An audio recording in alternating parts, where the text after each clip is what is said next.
Hey guys, welcome back to Clownfish TV. This is Neon. We're going to talk about Twitter and the bombshell that was dropped last night.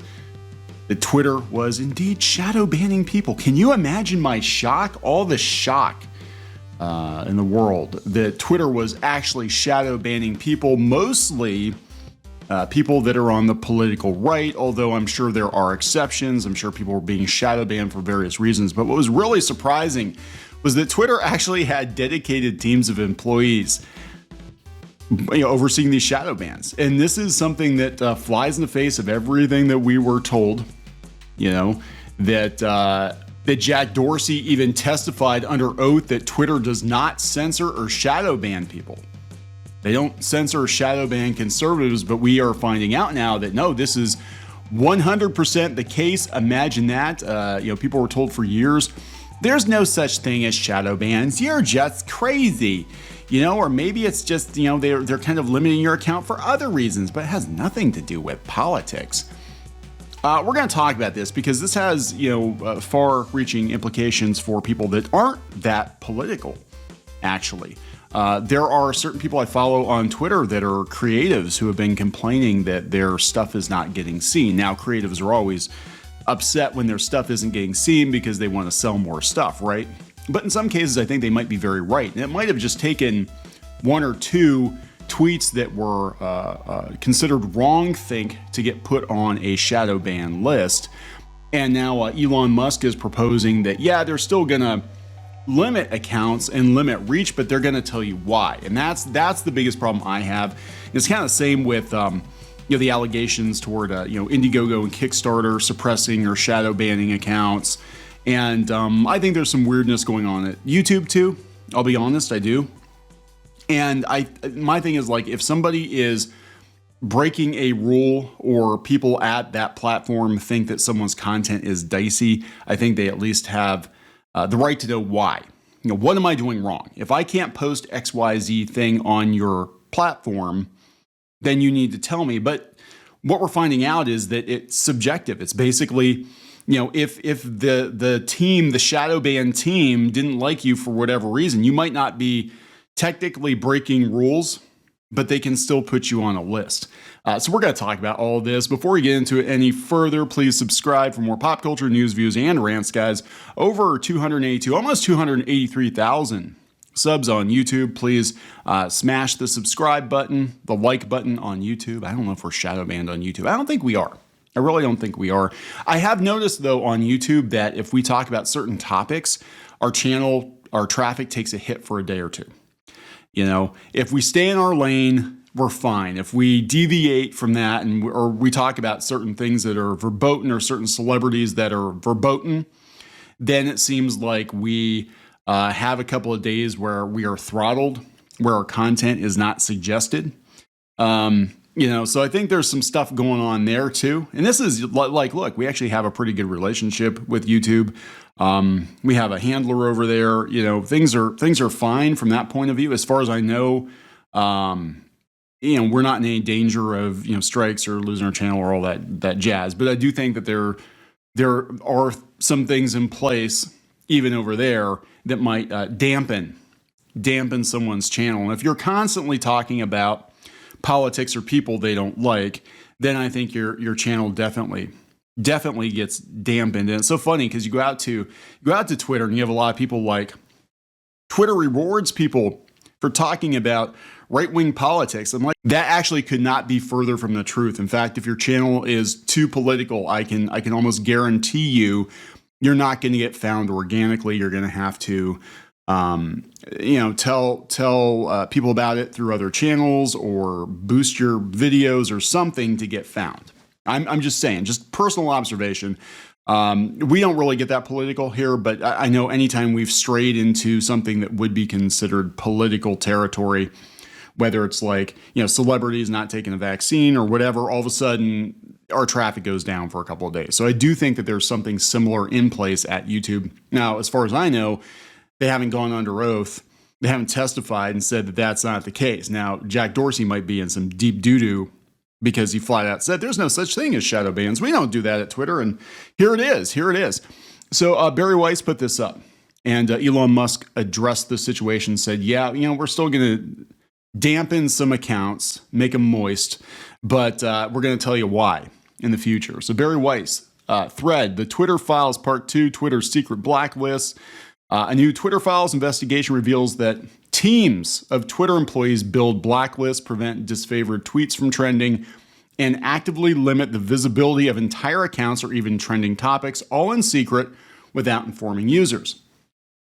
Twitter once had a mission to give everyone the power to create and share ideas and information instantly without barriers. Along the way, barriers nevertheless were erected, and we could have a discussion about what is and what is not acceptable to say in public when you have a bunch of different kinds of people on a platform.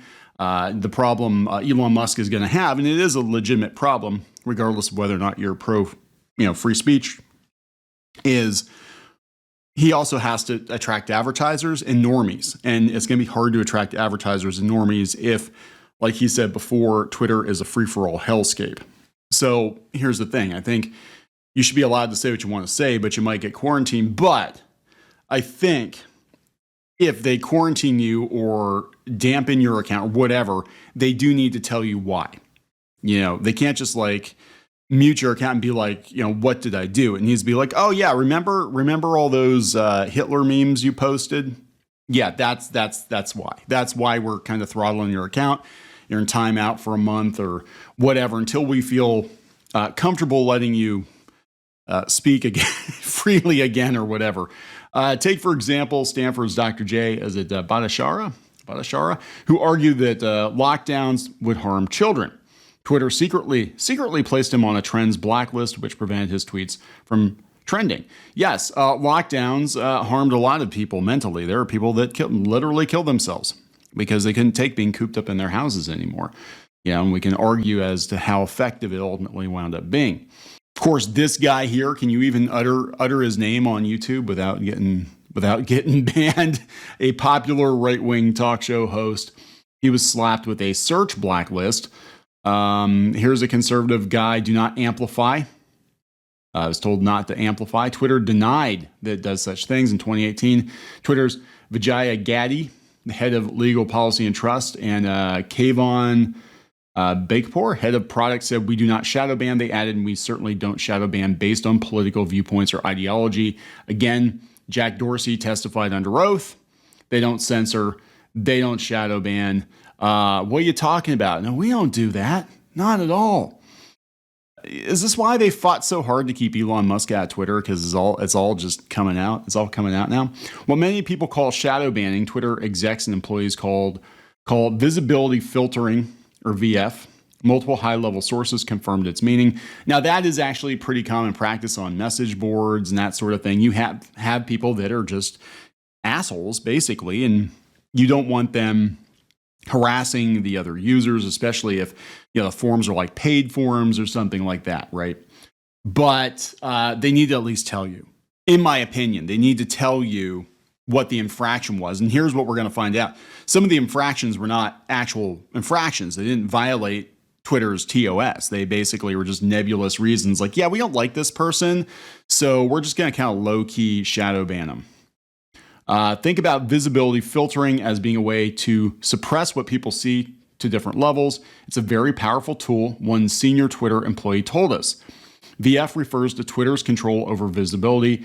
It used VF to block searches of individual users, to limit scope of a particular tweet's discoverability, to block select users' posts from ever appearing on the trending page, and from inclusion in hashtag searches.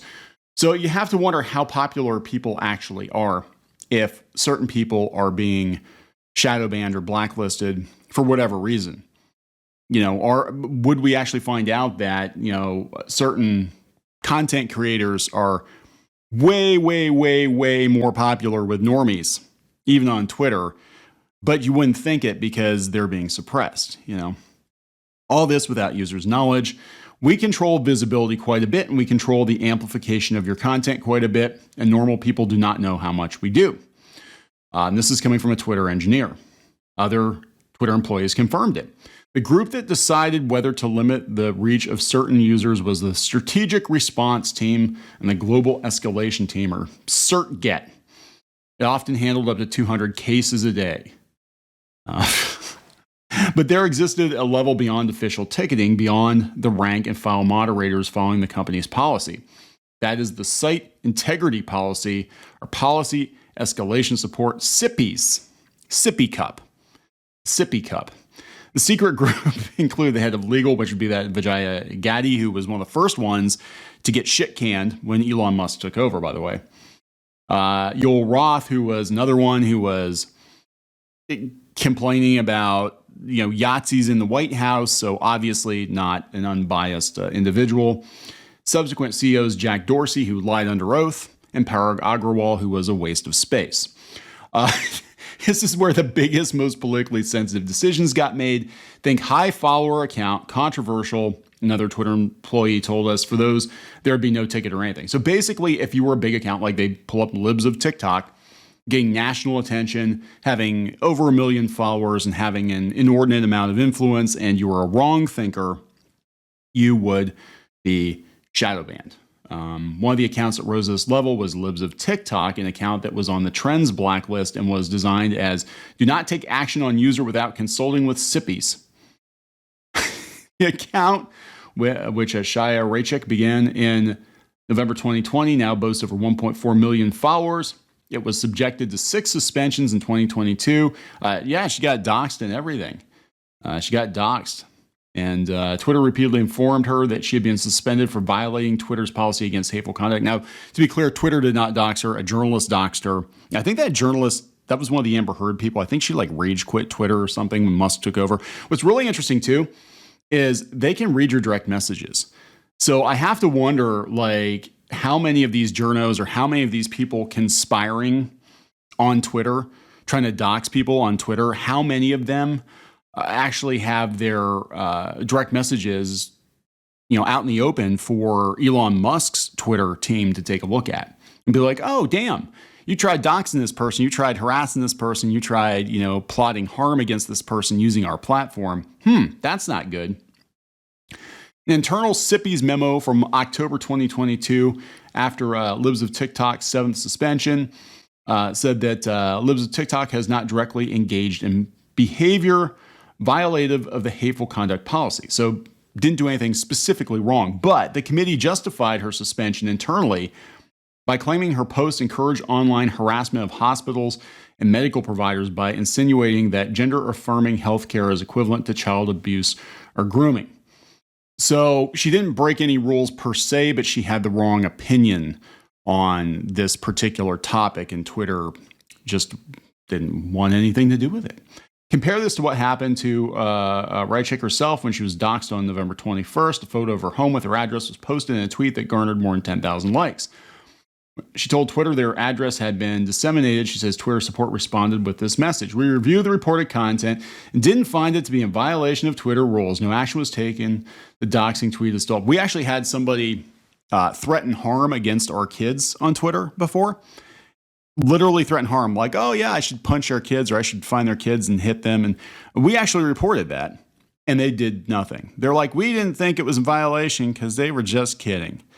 But if I said, hey, we should go out and, harass this particular person, or maybe, I didn't respect this person's pronouns, they would probably ban me. I'm just saying. And it was all over cartoons. It's always over cartoons. It was some cartoon stan was pissed at us for something and was making low-key threats about, tracking down our kids and punching them. But then they're like, it was just a joke. It was just a joke, everybody. In internal Slack messages, Twitter employees spoke of using technicalities to restrict the visibility of tweets and subjects. Here's Yoel Roth, Twitter's then head of global trust and safety, in a direct message to colleagues in early 2021. A lot of times, SI has used technicality spam enforcements as a way to solve a problem created by safety under enforcing their policies, which again isn't a problem per se, but it keeps us from addressing the root cause of the issue, which is that our safety policies need some attention. 6 days later, in a direct message with an employee on the Health Misinformation Privacy and Identity Research Team, God, it's a mouthful, Roth requested more research to support expanding non-removal policy interventions like disabling engagement and de-amplification, visibility filtering. And I don't think it takes much. I mean, it's not just big accounts like the Libs of TikTok. On my own personal Twitter timeline, my own personal Twitter account, I noticed a definite change when I started to question whether or not vaccines should be mandated. And I wasn't telling people not to get vaccinated. I was saying, hey, I think people should have a choice whether or not they get vaccinated. I believe in body autonomy across the board. I think our bodies are the one thing that we own. And you would think that the left would also agree with that, given some of the talking points. But that was not the case. It was, wait, you questioned a government enforced, mandated lockdown and mandated experimental drug treatment. You know what I'm saying?